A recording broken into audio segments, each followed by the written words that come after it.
Esprit Saint, éclaire-nous, guide-nous, fortifie-nous, console-nous. Dis-nous ce que nous devons faire, commande-nous de le faire. Donne-nous ta paix. Fais-nous seulement connaître ta volonté. De l'Évangile de Jésus-Christ selon saint Matthieu, au chapitre 6. Vous donc priez ainsi, Notre Père qui es aux cieux, que ton nom soit sanctifié, que ton règne vienne, que ta volonté soit faite sur la terre comme au ciel. Donne-nous aujourd'hui notre pain de ce jour. Pardonne-nous nos offenses, comme nous pardonnons aussi à ceux qui nous ont offensés.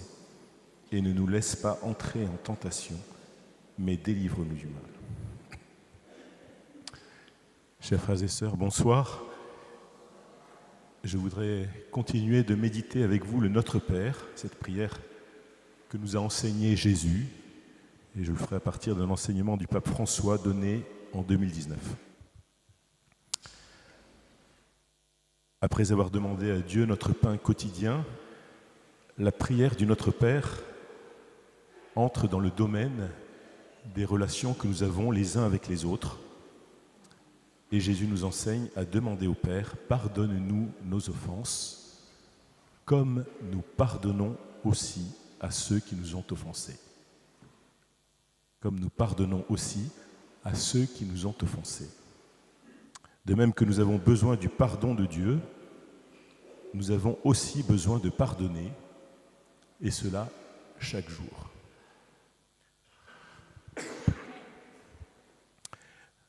Un chrétien qui prie demande tout d'abord à Dieu que ses dettes lui soient remises. Pardonne-nous nos péchés, c'est-à-dire les mauvaises choses que nous avons faites. Mais Jésus rajoute, comme nous pardonnons aussi à ceux qui nous ont offensés. Nous avons vu que le propre de l'homme, c'est de recevoir de Dieu. Nous sommes débiteurs de Dieu.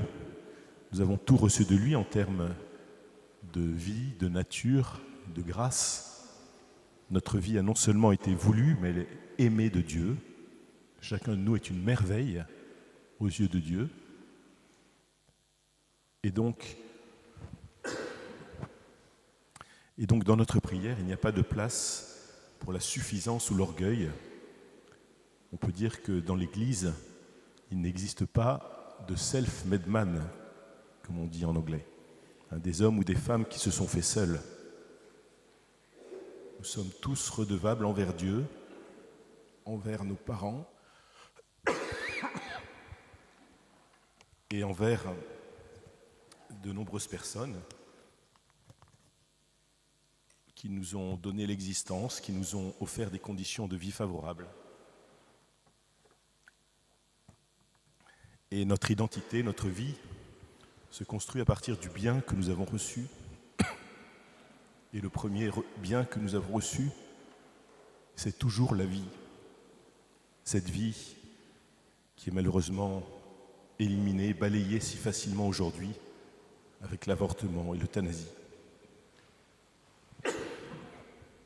Toute vie vient de Dieu, toute vie est donc sacrée, et nous devons remercier le Seigneur pour le don de la vie, mais surtout pour la vie éternelle qu'il veut nous partager après. Celui qui prie doit donc apprendre à dire merci. Et si nous oublions de dire merci, nous sommes égoïstes, nous dit le pape. Si nous prions et remercions Dieu, nous demandons au Seigneur d'être bienveillant avec nous. Et malgré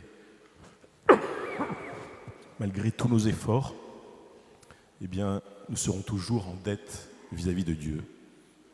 Nous aurons toujours une dette que nous ne pourrons jamais rembourser parce qu'il nous aimera toujours infiniment plus que nous ne pouvons l'aimer.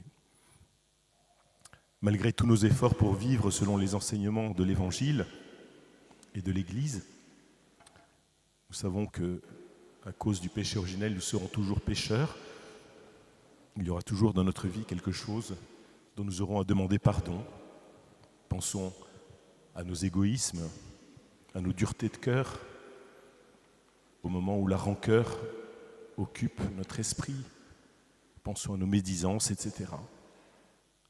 Ce sont ces expériences qui ne sont malheureusement pas rares, qui nous font implorer sans cesse, Seigneur, Père, pardonne-nous nos offenses. C'est ainsi que nous demandons pardon à Dieu dans la confession. Alors, en nous disant de prier « Pardonne-nous nos offenses », Jésus aurait pu s'arrêter là. Mais le Seigneur a renforcé cette demande par une deuxième expression qui ne fait qu'une avec la première. Et on pourrait dire que la relation de bienveillance verticale de la part de Dieu se reflète et est appelée à se traduire dans une relation nouvelle que nous avons à vivre avec nos frères, une relation horizontale. Le bon Dieu nous invite à être tous bons comme lui, et les deux parties de la demande du Notre Père sont liées par une conjonction impitoyable, nous dit le pape. Nous demandons au Seigneur de nous remettre nos dettes, nos péchés, comme nous pardonnons à nos amis, aux personnes qui vivent avec nous, à nos voisins, aux personnes qui nous ont fait du mal, comme nous pardonnons aussi.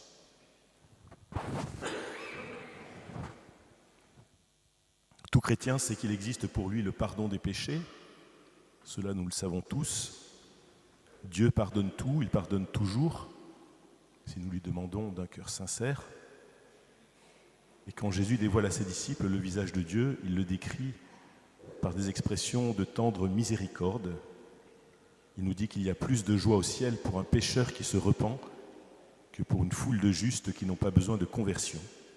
Et rien dans les évangiles ne laisse penser que Dieu ne pardonne pas les péchés de ceux qui sont bien disposés et demandent à être réconciliés avec lui.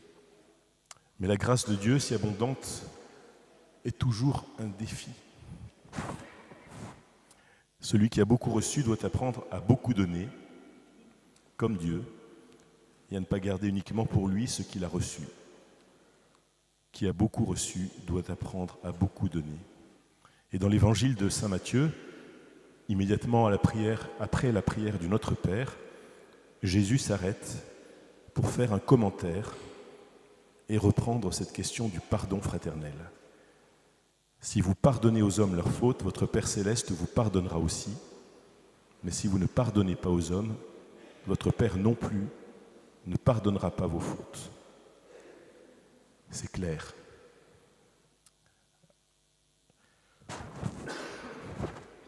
Alors parfois on entend des gens dire « Je ne pardonnerai jamais à cette personne, je ne pardonnerai jamais ce qu'ils m'ont fait ». Mais le pape nous dit « Si tu ne pardonnes pas, Dieu ne pourra pas te pardonner. Tu fermes la porte de ton cœur à ton frère, mais alors cela veut dire que ton cœur est aussi fermé à la miséricorde que Dieu voudrait te donner. Alors réfléchissons bien si nous sommes capables de pardonner ou si nous refusons le pardon. Le pape raconte qu'un prêtre était allé donner les derniers sacrements à une vieille femme qui était sur le point de mourir. Cette pauvre femme ne pouvait plus parler et le prêtre lui dit « Madame, vous repentez-vous de vos péchés ?» La dame a dit oui, mais elle ne pouvait pas les confesser, mais elle a dit oui, et c'était suffisant. Et le prêtre avait encore demandé « Pardonnez-vous aux autres ?» Et la femme avait dit non. Et ce prêtre était resté dans l'angoisse par rapport au salut de cette personne. En effet, vouloir entrer au ciel, c'est être prêt à vivre l'éternité avec tous les hommes dans une relation d'amour. Et donc nous ne pouvons pas rentrer au ciel avec de la rancune, de la colère ou avec des refus de pardonner. C'est impossible. Parce qu'au ciel, il n'y a que de l'amour.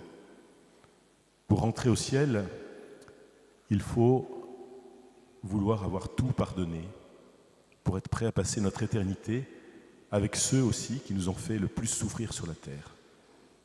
Au ciel, il ne peut plus y avoir d'ennemis, ce n'est pas possible. Nous devons bien réfléchir à cela pour nous préparer à rentrer au ciel. La haine dans les familles ou envers d'autres personnes, le désir de vengeance ou de faire du mal, ainsi que le manque de pardon, ce sont des obstacles redoutables pour entrer au ciel. Et c'est aussi des choses qui nous empêchent aujourd'hui de recevoir les grâces que Dieu voudrait nous donner. Les exorcistes le disent souvent, quand il y a des attaques de mauvais esprits, cela peut être dû à des refus de pardonner. Parce que c'est les mauvais esprits et le diable qui ne veulent pas qu'on pardonne et qui endurcissent notre cœur. Et si nous collaborons à cet endurcissement de notre cœur, eh bien, nous restons un peu sous sa coupe. Nous ne pouvons pas accueillir les grâces que le Seigneur voudrait nous donner. C'est nous qui fermons notre cœur si nous refusons le pardon, et Jésus l'a dit, tout ce que vous avez fait au plus petit d'entre les miens, c'est à moi que vous l'avez fait. Donc refuser de pardonner, c'est fermer son cœur à Dieu aussi. Alors réfléchissons bien si nous pardonnons ou pas. Et le pape disait, si tu ne peux pas y arriver, demande au Seigneur de te donner la force de le faire. Demande, Seigneur, aide-moi à pardonner, viens pardonner en moi. Nous ferons alors le lien entre l'amour pour Dieu et l'amour du prochain. L'amour appelle l'amour, nous dit le pape. Le pardon appelle le pardon. Et toujours dans l'évangile de saint Matthieu, nous trouvons une parabole très forte consacrée au pardon fraternel. C'est dans saint Matthieu au chapitre 18, versets 21 et suivants. Écoutons-la. Il y avait un serviteur qui avait contracté une énorme dette envers son roi, 10 000 talents, une somme impossible à rembourser. Je ne sais pas combien cela ferait aujourd'hui, mais des centaines de millions d'euros. Cependant, le miracle se produit et ce serviteur reçoit du roi non pas un délai pour payer sa dette, mais une remise complète, une grâce inespérée. Et voici que ce même serviteur, immédiatement après, va s'acharner contre un de ses frères qui lui devait 100 deniers, c'est-à-dire très peu de choses. Et bien que ce soit une somme accessible, il n'accepte ni excuse, ni supplication. Il est sans pitié. C'est pourquoi à la fin, le roi le rappelle et le fait condamner. Parce que si tu ne t'efforces pas de pardonner, tu ne seras pas pardonné. Si tu n'essayes pas d'aimer, tu ne seras pas aimé non plus. Alors Jésus est venu pour nous sauver. Il veut insérer la force du pardon dans toutes nos relations humaines. Et dans la vie, tout ne se résout pas avec la justice, nous le savons.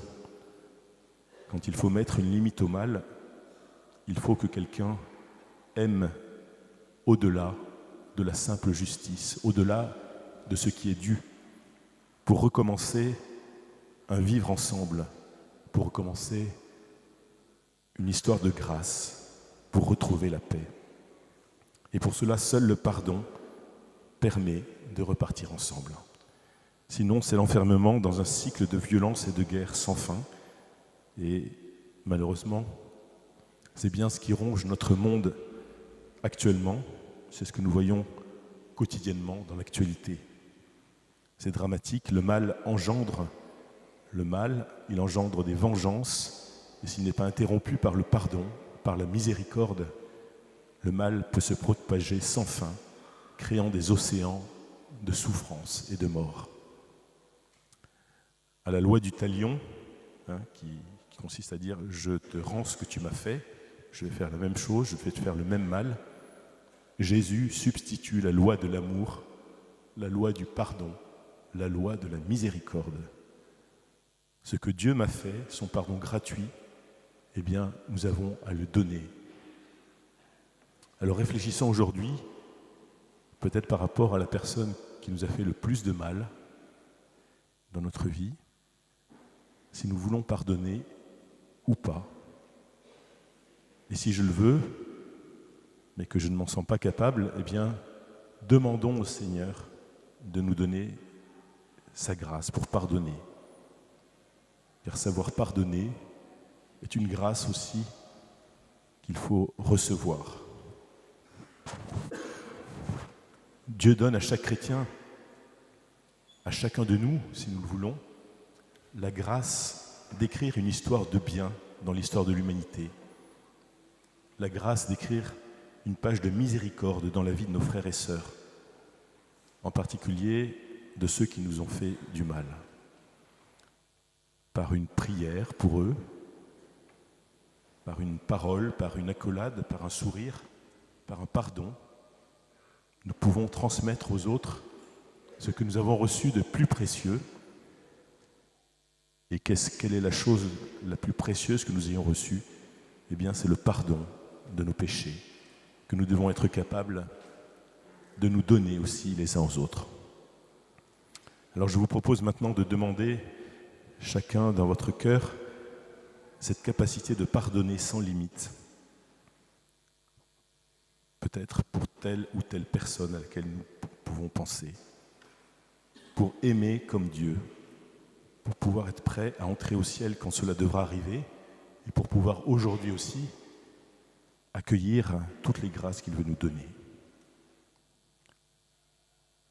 Alors je vais terminer en relisant la prière du pardon que j'avais déjà lue il y a 2 ans. Seigneur Jésus, tu nous as dit « Aimez vos ennemis, faites du bien à ceux qui vous haïssent, bénissez ceux qui vous maudissent, priez pour ceux qui vous diffament, bénissez ceux qui vous persécutent, souhaitez-leur du bien et non pas du mal. Pardonnez jusqu'à 70 fois cette fois. » Oui, Seigneur Jésus, par moi-même, j'en suis incapable, mais tu as aussi déclaré « Hors de moi, vous ne pouvez rien faire. » Et ce qui est impossible pour les hommes est possible à Dieu. Jusqu'à présent, vous n'avez rien demandé en mon nom. Demandez et vous recevrez pour que votre joie soit complète. Alors Seigneur Jésus, dans la prière, dans les sacrements et dans ta parole, donne-moi la force de pardonner à telle personne qui m'a fait du mal.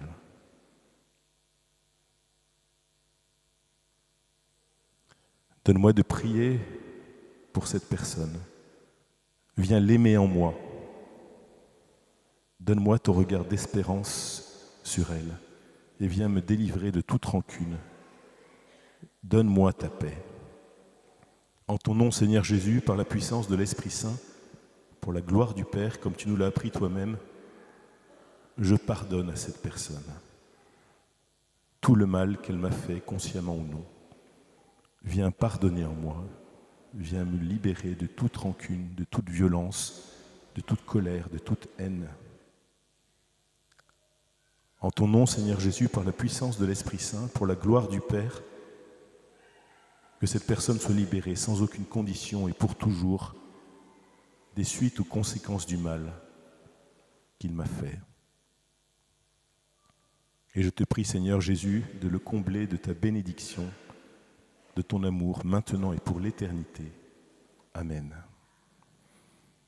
Vous pourrez retrouver cette prière sur le site internet sous la vidéo de cette prière des malades.